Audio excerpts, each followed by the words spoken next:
The 24 Hours of Le Mans is the oldest endurance racing competition for automobiles in history, held since 1923. It is part of the Triple Crown of motorsports, along with the Monaco Grand Prix and the Indianapolis 500. The Le Mans, instead of whoever crosses a finish line, is determined by whoever has covered the greatest distance in 24 hours of driving. Toyota has taken several stabs at this competition throughout its motorsports history with several different models. But on this episode of Toyota History Tuesday, we'll be talking about one specifically, the GT1. In the early and mid-1990s, once Group C classification dissolved, the vehicles Toyotas used in the Le Mans competition were heavily modified production cars. It started off first with the Supra LM and then moved on to the MR2-based SARD MC8R. Although these performed fairly well, other manufacturers began making racing-specific models rather than modifying production cars. And this would result in a shift in Toyota's Le Mans strategy. To hunker down and do this, the Yoda boys decided to skip the 1997 season to develop a new model completely for the 1998 season. They were able to omit many production car necessities, such as luxuries and comfort features, or things like a trunk.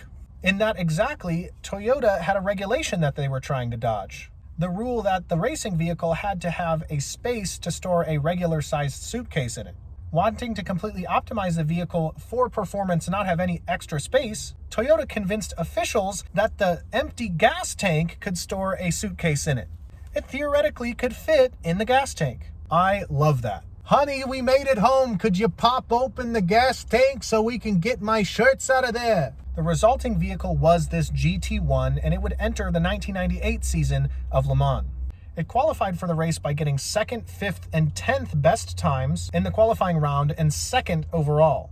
When the race itself approached, the GT1 was knocked out of the competition due to an accident, another due to a gearbox failure, and the third GT1 entered took 9th place. The following year, regulations changed and Toyota decided to alter the GT1 for the Grand Touring Prototype Championship. This really didn't require a large redesign. In the Le Mans qualification sessions, the GT1s would take 1st, 2nd, and 8th to easily qualify. So come around to that 1999 race. All this build-up, all this alteration, and all this capability, and after taking 1st and 2nd in the qualification sessions, unfortunately 2 of the 3 GT1s would suffer tire punctures, and the third, despite looking like the clear winner, would suffer a last lap tire puncture and basically have to take 2nd place due to it.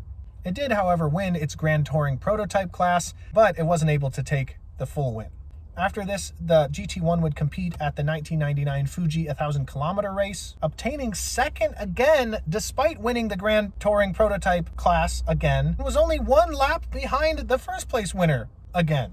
After this, Toyota decided to shelve the GT1 program and would not re-enter the Le Mans competition until 2012 with the TS030 hybrid vehicle. 7 GT1s were created over its short lifespan. 1 was a never-raced prototype, another was a road-legal version now on display in Europe, and 5 competitors. Of those 5, 1 is on display in Japan, 2 would later become test cars, 1 was destroyed, and 1, specifically the LM907 chassis code, I don't really know what happened to.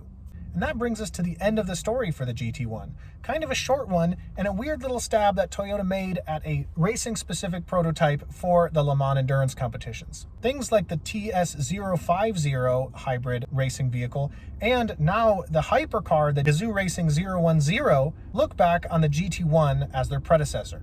It was close but no cigar so many times, but an interesting vehicle nonetheless. I still love that suitcase thing. I want to thank you guys so much for watching. My name is Mitchell. I'm sitting here at Fred Haas Toyota Country, and I'll see you in the next video. Thanks a lot.